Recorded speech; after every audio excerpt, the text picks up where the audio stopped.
गुजरांवाला से हमारे bureau chief की रिपोर्ट के मुताबिक थाना ककराली का नवाही गांव सोंबड़ी के रिहायशी मारूफ जमींदार ओवरसीज पाकिस्तानी हाजी जावेद अरशद ने आरपीओ गुजरांवाला को दरख्वास्त देते हुए अपना मौक़िफ़ इख्तियार किया कि 2 साल पहले मैंने ये ज़मीन खरीदी है और अब जो ज़मीन पर मीटर है वो मेरे नाम का लगा हुआ है। 4 दीवारी मैंने खुद करवाई है, उसमें मैंने कमरे बनाए हुए हैं और कुछ लोग हैं जो मेरे साथ ज्यादती कर रहे हैं और कुछ और औरतों को साथ मिलाकर मुझ पर, मेरे बेटों पर और मेरे अजीजों पर पर्चे की FIR करवा दी है और मैंने आरपीओ गुजरांवाला को मेरी दाद रसी के लिए दरख्वास्त दे दी है। मेरी आरपीओ गुजरांवाला से वज़ीर आला पंजाब मरियम नवाज शरीफ से और चीफ जस्टिस ऑफ पाकिस्तान से अपील है कि खुदारा मेरे साथ इंसाफ किया जाए।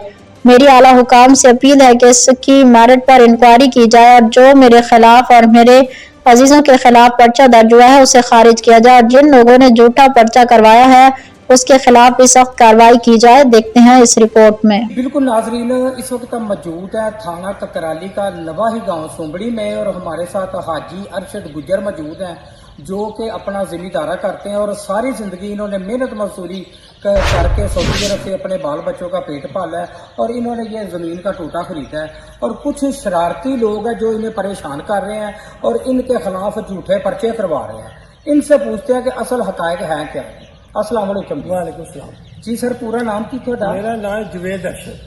अच्छा जी सर, ये मैंने फरमाओ। FIR कटा दी है 6वें महीने च संभली 8वें महीने की 2 तरीक ਨੂੰ ਨੇ ਸਾਡੇ ਤੇ ਪਰਚਾ ਕਰਾਤਾ ਜੀ ਤੇ ਉਹਦੇ ਵਿੱਚ ਕੋਈ ਵਕੂਆ ਐਸਾ ਹੋਇਆ ਹੀ ਨਹੀਂ। ਅਸੀਂ 5 ਦਿਨ ਵਰਦੇ ਰਹੇ ਹਾਂ, ਕੋਈ ਬੰਦਾ ਸਾਡੇ ਨਾਲ ਆਇਆ ਇਸ ਜਗ੍ਹਾ ਦੀ ਰਜਿਸਟਰੀ ਤੁਹਾਡੇ ਨਾਮ ਹੈ? ਸਾਡੇ ਨਾਂ ਇੰਤਕਾਲ ਹੋਏ, ਇੰਤਕਾਲ ਰਜਿਸਟਰੀ ਸਭ ਕੁਝ ਹੈ। ਮਹਿਕਮਾ ਮਾਲ ਜੇ ਤੁਹਾਡੇ ਨਾਮ ਬੋਲੇ ਨਾ ਬੋਲੇ ਤੇ ਫਿਰ ਕਿਸ ਵਜ੍ਹਾ ਤੋਂ ਪੁਲਿਸ ਨੇ ਕਿਹੜੇ ਪ੍ਰੈਸ਼ਰ ਚ ਆ ਕੇ ਤੁਹਾਡੇ ਬੱਚਿਆਂ ਤੇ ਤੁਹਾਡੇ ਦੂਸਰੇ ਜੀਆਂ ਤੇ ਪਰਚਾ? ਇਹ ਤੇ ਜੋ ਪੁਲਿਸ ਵਾਲੇ ਦੱਸ ਸਕਦੇ ਨੇ, ਮੈਂ ਇਹ ਤੇ ਨਹੀਂ ਦੱਸ ਸਕਦਾ ਉਹਨਾਂ ਕਿਉਂ ਦਿੱਤਾ। ਸਾਰਿਆਂ ਨੇ ਆਪਣੀ ਆਪਣੀ ਰਿਪੋਰਟ ਲਿਖੀ ਹੈ, ਉਹ ਮੈਨੂੰ ਦਿੱਤੀ ਹੈ ਤੇ ਉਹ ਹਰ ਦਿਨ ਤੋਂ ਕੋਈ ਲੱਗ ਜਾਂਦੇ ਸਾਰੇ ਟਾਈਮ ਲੱਗ। ਜਿਸ ਵੇਲੇ ਮੈਂ ਥਾਣੇ ਲੈ ਕੇ ਗਿਆ ਤੇ ਉਹ ਲੱਗਣੀ ਉਹਨਾਂ ਚਾਹੀਦੀ ਤੇ ਹੈ। ਵੀ ਲੱਗਣੀ ਚਾਹੀਦੀ ਹੈ। ਆਈ ਜੇ ਸਮਝ ਉਹ ਕੱਲੀ ਨਹੀਂ ਲਵਾਉਂਦੀ ਵੀ ਕਈ ਨਾਲ ਨੇ ਜਿਨ੍ਹਾਂ ਦਾ ਸਾਨੂੰ ਪਤਾ ਹੈ ਐਨ ਪਰਦੇ ਵਿੱਚ ਨੇ।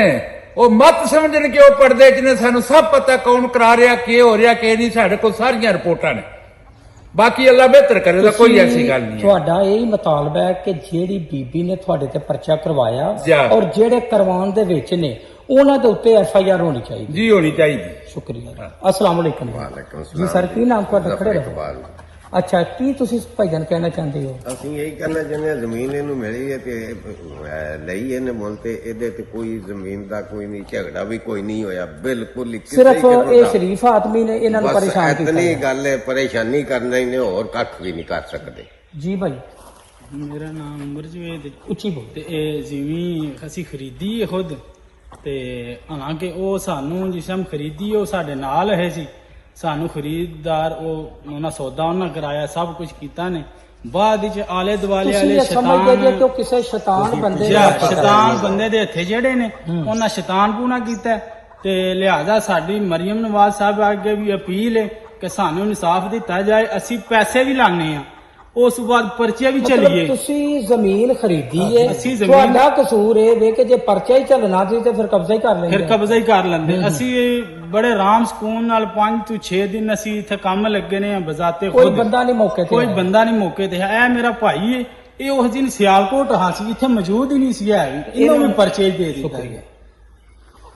जी बिल्कुल नाजरीन, आप गुफ्तगू सुन रहे थे हाजी अरशद और इम्तियाज साहब की और दूसरे इलाका मोज़ीन की। उनका यही कहना है कि हमने ज़मीन खरीदी है, हमारा कसूर ये है कि हमने इसकी पेमेंट दी है और कुछ शरारती लोग हैं जो उस औरत को तंग कर रहे हैं, परेशान करके हमारे खिलाफ पर्चे करवा रहे हैं।